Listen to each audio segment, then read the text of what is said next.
Was if you look at this mixed media collage and say the one with the faces on the triangle, I was more into doing that very slick, very clean lines. And with this one, I just wanted to get in there real fast and do something a little different.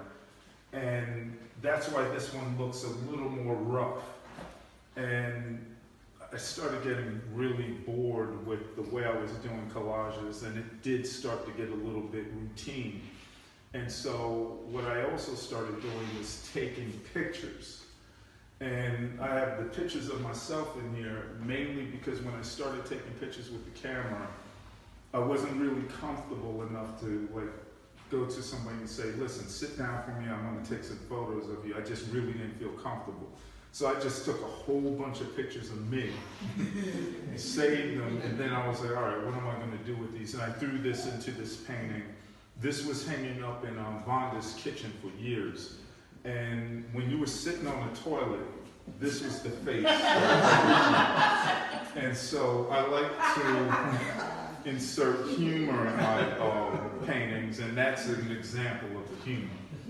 And again, going into these paintings, you're going to see a whole lot going on where a lot of these collage elements are from a newspaper, a local newspaper down in Asbury Park called the Tri-City News. And then I have elements of these mug shots from the civil rights era. And so I always try to insert some sort of social commentary into the paintings, even when the subject matter isn't about social commentary or racism or sexism or misogyny. I try to insert something in there because it goes back to what I was saying about this painting, where it's influenced by the whole MTV era and putting things in the painting to keep your attention. And I love the fact that people walk away from the paintings and come back and see something that they didn't see, say, the first 2 or 3 times they were looking at one of my paintings. These paintings right here, I didn't do all together. I think I might have done this one first. But I started doing work on more of the gallery wrap canvases. You see that also over there. I was doing them on the cheap. You know, if you go into Michael's AC Moore and just buy those packs. And after a show I had in Chicago, the gallery owner out there, Gallery Guichard, he said, you know, start doing your work on better quality surfaces.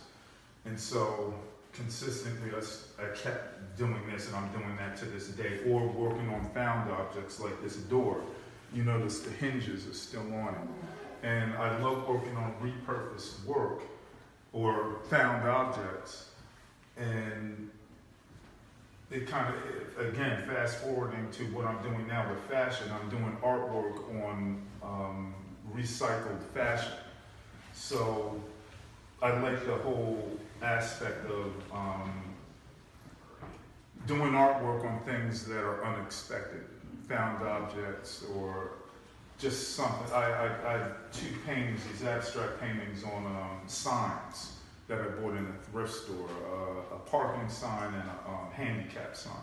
Something that you wouldn't, normally I wouldn't paint on, so I love going in areas like that. Now with the colors, not so much with this one, but with these 3, I wanted to get away from doing the black lines. So I started doing the whole color thing. You see the drip thing, the repeat of that. And if you look at this painting in the hair, there are these little figures going on. When I was in college, I was in high school, I was really into Keith Haring and graffiti art. And one of the things I loved about Keith Haring was he would hit a wall and just not have any clue of what he was doing. In his mind he knew, but he would just hit this wall. The spontaneity of it was really intriguing, and in general with graffiti art, it's kind of like that. I love the spontaneity of graffiti art. So now I'm starting to repeat things that I was doing in college and taking some of those iconic figures and putting them, sneaking them into my painting on again, just something different to get away from these lines. And I think I made a mistake on the canvas and the paint dripped, and I was like, that looks interesting. And it's interesting, the faces, I've always done faces, but I think it was around 2000, I was doing these gigs in the city with Giant Step Records, with a fellow artist who's now no longer with us, but Jerry Gang. And Jerry told me to do faces because I was doing mostly abstract work on these canvases. And he said, people connect with faces. And it's a very easy sell. And he was right. And I've been doing the faces ever since. And the funny thing is, I started getting tired of them, and that's where we're going to go over here to this one.